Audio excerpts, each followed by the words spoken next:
నమస్తే. నేను మీ గాయత్రి. ప్రస్తుతం మనతో పాటు ఉన్నారు ప్రముఖ ఆధ్యాత్మికవేత్త, జ్యోతిష పండితులు పోతుకూరు చంద్రమౌళి శాస్త్రి గారు. 2026 జులై నుంచి డిసెంబర్ వరకు ఏ రాశుల వారి జీవితంలో ఎలాంటి మార్పులు జరగబోతున్నాయి? అలానే ఉద్యోగం, విదేశీ యోగం, ప్రేమ పెళ్లిళ్ళు, ఆరోగ్యపరంగా ఎలా ఉంటుంది? శని వక్రగతి, గురు సంచారం, రాహుకేతు ప్రభావం ఎలా ఉంటాయి?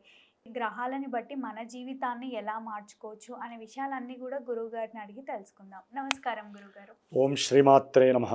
గురుగారు, మకర రాశి వారి మీద ఈ గ్రహాల ప్రభావం ఏ విధంగా ఉంటుంది? ఈ 6 నెలలు కూడా వీళ్ళు తీసుకోవాల్సిన జాగ్రత్తలు ఏంటంటారు?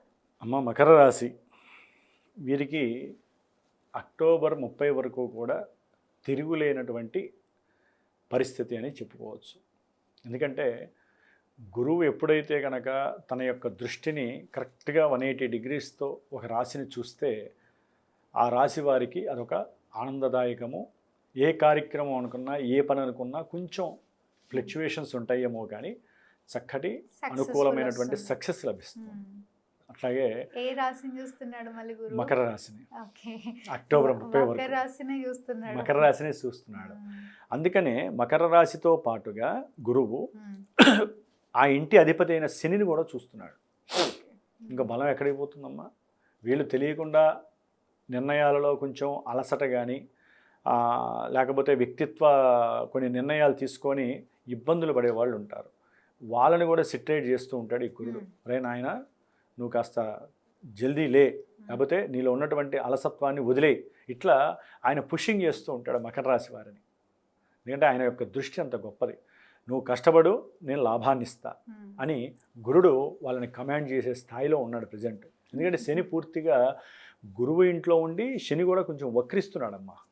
ఈ నవంబర్ వరకు కూడా వక్రిస్తాడు. వక్రించేసరికి ఏంటంటే వీళ్ళల్లో అలసత్వం వస్తుంది. ఏ పని మీద ప్రత్యేకించి అది వరకు ఉన్నటువంటి స్టామినా, జూలై 29 వరకు ఉన్నటువంటి స్టామినా జూలై 28 తర్వాత వాళ్ళకు ఉండదు. ఆర్థికపరమైనటువంటి కోరికలు ఉంటాయి, రకరకాల కోరికలు. అంటే నేను ఈ పని చేస్తే నాకు ఇది జరుగుతుందనే కోరిక ఉద్భవిస్తుంది, కానీ ఆ పని చేయలేరు వీళ్ళు. అందుకనే గురుగ్రహం మాత్రం వీరిని కాపాడుతూ ఉంటుంది. గురువు యొక్క బలము వీరిని ఎటువంటి కార్యక్రమాన్ని అయినా సరే పడుతూ ఉంటారు, లేస్తూ ఉంటారు, ఏదో ఇబ్బందులు పడతారు, కొంత డబ్బు పోగొట్టుకుంటారు. అయినా సరే ఫలితం సాధించడానికి గురుబలం చాలా అత్యద్భుతం. ముఖ్యంగా వివాహ విషయం, వివాహానికి సంబంధించి ఎవరికైతే ఆగిపోయి ఉన్నాయో వివాహ ప్రక్రియల్లో, మరి ఇప్పుడు ఆషాఢ మాసం వస్తుంది, మొన్నటిదాకా అధిక జ్యేష్ఠ మాసం ఉంది, తర్వాత గురుమూఢం వస్తుంది, మధ్యలో శుక్రమూఢం వస్తుంది. ఈ మూఢాలు వచ్చినప్పుడు వీళ్ళు ముహూర్తాలు పెట్టుకోవడం, కొంతమంది వెనక్కి రావటం, ఇట్లాంటివన్నీ కూడా క్లియర్ చేసే శక్తి అక్టోబర్ ఎండింగ్ వరకు ఈ గురుడు ఆయన యొక్క వీక్షణల వలన ఆగిపోయేటటువంటివి కూడా డైవర్ట్ అయిపోయి వెంటనే వివాహ యోగాలు కలుగజేసి ఫాస్ట్గా జరిగిపోయే వాళ్ళు చాలామంది ఉంటారమ్మా. చరరాశి మోబుల్ రాశిలో గురుడు ఉన్నాడు కదా, కంపల్సరీ వివాహ వ్యవస్థలో చాలా ఫాస్ట్గా అయిపోయే పరిస్థితులు ఉంటాయి. కాకపోతే ఏంటంటే కాస్త కుజగ్రహం అనేటటువంటిది వీరికి సెప్టెంబర్ 18 నుంచి నవంబర్ 11 వరకు గురుడితో కలిసి ఉంటాడు. ఇక్కడ మకర రాశి వారు కొంచెం జాగ్రత్తగా ఉండాలి వివాహ విషయంలో. కొంతమంది ఇష్టపడినటువంటి వాళ్ళు ఉంటారు, ఒకళ్ళంటే ఒకళ్ళు ఇష్టపడి అది కాస్త తల్లిదండ్రులకు ఇష్టం లేక గొడవలయ్యి బంధువుల ద్వారా వీళ్ళకి చాలా సమస్యలు ఎదురయ్యి కొంతమందికి వివాహ వ్యవస్థలో కొన్ని ఇబ్బందులు కూడా ఎదురయ్యే అవకాశాలు ఉంటాయి. అట్లాగే కుజగురుల యొక్క కలయిక ఈ యొక్క సమయంలో నేను చెప్పిన ఈ డేట్స్లో ఎవరైతే తల్లికి సంబంధించినటువంటి ఆస్తులు కానీ, తల్లికి సంబంధించినటువంటి ఆరోగ్య విషయంలో చాలా జాగ్రత్తగా ఉండాలి. అదంత మంచి విశేషం కాదు.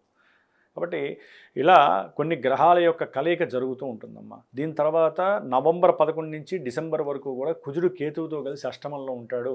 భూములు కోల్పోతారు, గృహాల్లో ఎన్నో సమస్యలు, తల్లి యొక్క అనారోగ్య స్థితి, ఒక్కోసారి తల్లికి కూడా కాస్త మృత్యుగండం ఏర్పడే పరిస్థితి, అనుకున్న అభీష్టాలలో నష్టాలు కనపడటము, ఏదో ఉద్యోగంలో ప్రమోషన్స్ వస్తాయంటే ఉద్యోగంలో ఉన్న వ్యవస్థ వీరికి ఉన్న కోపము, ఆవేశము, తాండవ బుద్ధి ఉంటుంది కదా. కుజుడు అంటే కుజకేతువులు ఇద్దరు కూడా ఒకటిగా కలిసి ఉంటే కొంచెం ఇబ్బందికరమైన పరిస్థితి. దానికి తోడు ఎదురకుండా రాహు. ఇప్పుడే వీరు సుబ్రహ్మణ్యేశ్వరుని పట్టుకోవాలి. ఎందుకంటే అమ్మా ఆగస్టు 2వ తేదీ నుండి వీరికి ధనస్థానంలో, అంటే మకర రాశి వారికి కుటుంబ స్థానంలో రాహు ఉండి ఆయన ఆల్రెడీ ఆర్థికంగా ఇబ్బందులు పెడుతూ వీరు కోరిన కోరికల పరంగా కూడా ఎన్నో కొన్ని జరుగుతున్నాయి అనుకునే లోపల ఇబ్బందులు ఎదురే అవకాశాలు కూడా కనిపిస్తున్నాయి. సరే, గురుడు వచ్చాడు, మహానుభావుడు, కొంత క్లియర్ చేసేస్తూ ఉంటాడు, పనులు అవుతూ ఉంటాయి. కానీ ఎప్పుడైతే కుజ నక్షత్రంలోకి మారినటువంటి రాహువు, అట్లాగే కుజుడి యొక్క ఆ రాశి స్థితుల వలన ఏమవుతుందంటే ఆర్థికపరమైనటువంటి సమస్యలు, కుటుంబంలో గొడవలు, అట్లాగే బంధువులతో విరోధాలు ఎక్కువగా అయ్యే అవకాశాలు ఉంటాయి. కొన్ని ప్రమాదాలు కూడా జరగడానికి అవకాశాలు ఉంటాయి. కాబట్టి ఎక్కువగా వీరు సుబ్రహ్మణ్య ఆరాధన ద్వారా మాత్రమే గెలవాలి జీవితాన్ని. ఏది డిసెంబర్ వరకు కూడా. అట్లాగే అక్టోబర్ 30 తర్వాత గురుగ్రహము అష్టమ రాశిలోకి మారుతుంది. నవంబరు డిసెంబరు అష్టమంలోకి మారినప్పుడు వీరు అనుకున్న ప్రతి కార్యక్రమంలో వెనకడుగు వేయటం. ముఖ్యంగా ఏదైనా ఒక ల్యాండ్ కొందాము, పిల్లల్ని చదివిద్దాము, అక్కడికి పంపిద్దాము, లేకపోతే వాళ్ళు ఏదో విషయంలో అనుకుంటారు అకస్మాత్తుగా నాకు లాభం వస్తుంది, దాచుకున్న సొమ్ము ఉంటుంది, అది కాస్త గవర్నమెంట్లో కలిసిపోవటము. వీళ్ళకి ఉన్నటువంటి స్థలాలు కొంతమందికి ఉంటాయి, ఆ స్థలాలన్నీ గవర్నమెంట్ వాళ్ళు మావే అని చెప్పి కలిపేస్తారు. అలాంటివి జరిగిపోతుంటాయి. సరే ఆ విషయం తెలిసి వీళ్ళు అమ్ముకుందామంటే దాంట్లో మళ్ళీ మోసాలు చేయటము, ఇట్లా ఏజెంట్ల ద్వారా మోసాలు, ఉద్యోగాల్లో సమస్యలు, ఆర్థికపరమైన కష్టాలు, కొన్ని ప్రమాద సూచనలు, అనుకున్న అభీష్టాలన్నీ కూడా వెనకడుగు వేయటము, ఇలాంటివన్నీ కూడా నవంబర్ 1 నుంచి జరగడానికి అవకాశాలు ఉంటాయి.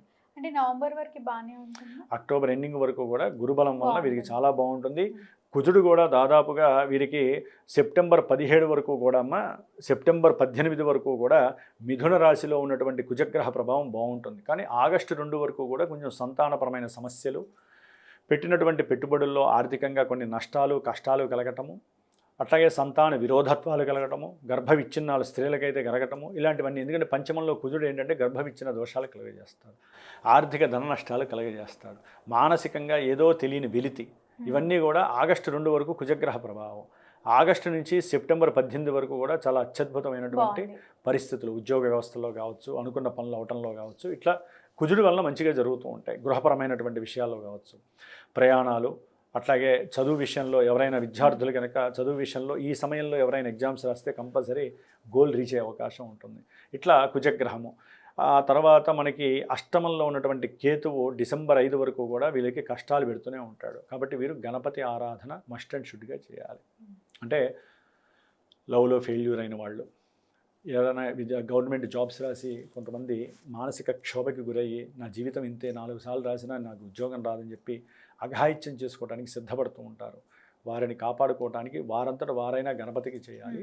లేకపోతే తల్లిదండ్రులైనా సరే గణపతికి ఆరాధన చేపించి ఆ తీర్థము, ఆయనకి సంబంధించిన గరిక పూజ చేసి ఆ గరిక నీళ్లు తాగిపిస్తే, కొంతమందికి అయితే అమ్మ ఈ గర్భ విచ్ఛిన్నాలు జరుగుతూ ఉంటాయి చూసారా, గర్భం రావటం పోవటం నిలబడదు, దాంట్లో ముఖ్యంగా కేతువు యొక్క పాత్ర ఎక్కువగా ఉంటుంది. అందుకని కాస్త గరిక నీళ్లు ఎక్కువగా తాగుతూ ఉండటము, ఇట్లాంటి కొన్ని చిన్న రెమెడీస్ ఉంటాయి. అలాంటివి చేయటం ద్వారా, గర్భరక్షా స్తోత్రం చదవటం ద్వారా, గణపతి పంచరత్న స్తోత్రమాలికి చదవటం ద్వారా వీరికి కేతువు యొక్క ఇది తగ్గి గణపతి యొక్క అనుగ్రహం వీరికి పనిచేస్తూ ఉంటుంది. మరి కొన్ని మనంతటా మనమే చేసుకోవాలి. గ్రహాలు మన మీద ప్రయోగాలు చేస్తూ ఉంటాయి. చాలామంది అనుకుంటారు వాళ్ళు ప్రయోగాలు వీళ్ళు ప్రయోగాలు చేస్తారని. ఎవరు ప్రయోగాలు చేయరు, గ్రహాలు చేస్తూ ఉంటాయి. అంటే గ్రహాలు మారడం వల్ల జరుగుతూ ఉంటాయి. అది అనుకోరు ఎవరు ఏదో చేస్తూ ఉంటాయి అనుకుంటారు. సరే ఇప్పుడు ఒకటమ్మా, దాందే ఉంది, మనం ఎంతో కాలం బట్టి చూస్తున్నాము. కొంతమంది ఏం లేదమ్మా, నరఘోష తగిలితే రోగాలు రావు చాలామందికి. ఒకళ్ళు ఎవరన్నా మన ఇంటికి వచ్చి వెళ్ళంగానే మనం అడ్డం పడతాం ఎవరో ఒకళ్ళు, ఏది జ్వరాలు రావటము, వాంతింగ్స్ అవ్వటం, ఎవరింట్లోనే తిరంగానే వాళ్ళ చూపు పడుతుంది. మనం తింటున్నప్పుడు వెంటనే వాళ్ళకి 2-3 రోజులు లేవరు. అవును. అందుకనే మనకి ఎన్నో దిష్టి దోషాలు పోవడానికి నిమ్మకాయలు దొక్కటము, లేకపోతే ఉప్పులు తీసుకోవటము, ఇలాంటివి ఎన్నో పెట్టాడు, పెద్దవాళ్ళంతా పెట్టారనమాట. కాబట్టి ఈ విధంగా ఈ కేతువు వల్ల ఏంటంటే ఎన్నో మ్యాజిక్స్ జరుగుతూ ఉంటాయి జీవితంలో, అనుకున్నవి జరగకపోవడం ఇలాంటివి. కాబట్టి కాస్త మకర రాశి వాళ్ళు రాహుకేతువుల దోషం పోవటానికి, కుజదోషాలు పోవటానికి కాస్త సుబ్రహ్మణ్య ఆరాధన కూడా చేసుకోవటం చాలా విశేషమమ్మ. ఇంకా ఒకటమ్మా, మకర రాశి వాళ్ళందరికీ ఇవే జరుగుతాయా? కాదు, జన్మజాతకంలో ఉన్నవే జరుగుతూ ఉంటాయి. కాబట్టి ఎవరైనా వివాహానికో ఉద్యోగానికో ప్రయత్నాలు చేస్తున్నప్పుడు, లేకపోతే ముఖ్యమైన సంఘటనలు మనకి ఆపోజిట్గా జరుగుతున్నప్పుడు, మన యొక్క గ్రహ స్థితులు ఎలా ఉన్నాయో జాతకంలో అలాంటి గురువులను కనుక్కొని చూపించుకున్నారనుకోండి, అమ్మ ఈ గ్రహం బాగాలేదు, మీకు అందుకనే వివాహం ఆలస్యం అవుతోంది, లేకపోతే మీకు ఆర్థికంగా విపరీతమైన నష్టాలు కలుగుతున్నాయి, లేకపోతే మీ భూమి వేరే వాళ్ళు కబ్జా చేస్తారు, ఇట్లా కూడా చెప్పే అవకాశాలు ఉంటాయమ్మా. కాబట్టి అంటే ఒక సూచిక లాంటి వాళ్ళము మాలాంటి గురువులం. కాబట్టి వాళ్ళు చూపించుకోవడం ద్వారా ఏమవుతుందంటే, భవిష్యత్తులో ఈ 2 నెలల తర్వాత, ఈ సంవత్సరం తర్వాత మీకు ఈ అంతర్దశ బాగాలేదు, దశ బాగాలేదు, జాగ్రత్త పడండి అన్నాం అనుకోండి, వాళ్ళు ఏం చేస్తారు, నెక్స్ట్ ఇయర్ రాగానే వెంటనే అరే గురువు గారు చెప్పారు, ఈ విషయాలు ఎప్పుడైనా వాళ్ళకి అలా వచ్చేస్తున్నాయి అనుకోండి, వెంటనే జాగ్రత్త పడిపోతారు. జాగ్రత్త పడి మళ్ళీ ఫోన్ చేయడమో ఏ పూజలు చేసుకోవడం ద్వారా ఎదిరించే శక్తి వస్తుంది. దాన్ని మనం ఏమంటాం, ఏదైనా లోపల బ్యాక్టీరియా మనకి చేస్తే రోగ నిరోధక శక్తి కోసం మందు బిళ్ళలో ఇంజక్షన్లు చేసుకుంటాం కదా. అట్లాగే మనకి ఎవరైనా సరే ఇబ్బందులు కలుగజేస్తున్నారు, మనకి అపోజిషన్కి ఏదైనా సమస్యలు వస్తున్నాయి అనుకున్నప్పుడు పూజో పునస్కారమో ప్రదక్షిణాలు స్తోత్రాలు చదువుకుని మనం కాపాడుకోవాలి. ఇది దీని యొక్క విశేషత్వం. ఇక సూర్యగ్రహ బలం అంటారు ఈ మకర రాశి వారికి. చాలా అద్భుతంగా జూలై 16 వరకు కూడా మిథున రాశిలో ఉంటాడు, బాగుంటుంది ఉద్యోగ వ్యవస్థలో. 16 నుంచి ఆగస్టు 16 వరకు కూడా కొంచెం ఇబ్బందికరము, భార్యాభర్తల మధ్య కావచ్చు, లేకపోతే వ్యాపారపరమైన విషయాలు, తల్లి విషయాలకు సంబంధించి అకస్మాత్తుగా ఏవో దోషాలు వస్తాయి. తర్వాత రవి అష్టమంలోకి వస్తాడు ఎప్పుడు, సెప్టెంబర్ నుంచి అక్టోబర్ మధ్య, ఆగస్టు నుంచి సెప్టెంబర్ 17 మధ్యలో. ఆ సమయంలో ఏంటంటే కొంచెం ఉద్యోగాల్లో ఉన్నట్టుండి అకస్మాత్తుగా వీరికి లే ఆఫ్లు రావటము, ఆరోగ్యం క్షీణించడము, తండ్రి యొక్క ఆరోగ్యం పట్ల నిర్లక్ష్యం చేయడం ద్వారా ధనము విపరీతంగా ఖర్చు పడటము, ఇలాంటివి జరుగుతుంటాయి. తర్వాత ప్రయాణాలు అధికంగా ఉంటాయి. తర్వాత మళ్ళీ ఉద్యోగ వ్యవస్థల్లో మార్పులు ఎక్కువగా జరుగుతుంటాయి, వీళ్ళకి ఇష్టం ఉన్నా లేకపోయినా. ఏది ఈ 6 నెలల కాలంలో నవంబరు ఆ టైంలో అట్లా ప్రతి గ్రహము కూడా మారేటటువంటి సమయం ఉంటుంది. ఒక నెల కాలము, కుజుడైతే 45 రోజులు అట్లా అన్నమాట. ఆ రోజుల్లో వీళ్ళకి ఫ్లక్చువేషన్స్ జరుగుతూ ఉంటాయి. కాబట్టి విడిగా సంప్రదిస్తే ఏంటంటే ఇంకొంచెం క్షుణ్ణంగా చూసి ఎవరి జాతకాన్ని వారు చూసి మనం చెప్పడం వేరు. గోచారంలో ఈ ఫలితాలు గ్రహాలు ఇస్తున్నాయి కాబట్టి ఇవి అందరికీ జరగకపోవచ్చు. 1000 మందిలో ఒక 10 మందికో 20 మందికో జరుగుతాయి, మిగతా వాళ్ళకి రకరకాలుగా కూడా జరుగుతూ ఉంటాయి. పర్సనల్గా చేయించుకోవాలన్నమాట, ఎవరైనా అంతే కదమ్మా. తప్పకుండా గురుగారు, ఈ 6 నెలలు కూడా మకర రాశి వారికి ఏ విధంగా ఉంది, వాళ్ళు తీసుకోవాల్సిన జాగ్రత్తలు ఏంటి అని ఎంతో చక్కగా తెలియజేసినందుకు ధన్యవాదాలు. శుభమస్తు.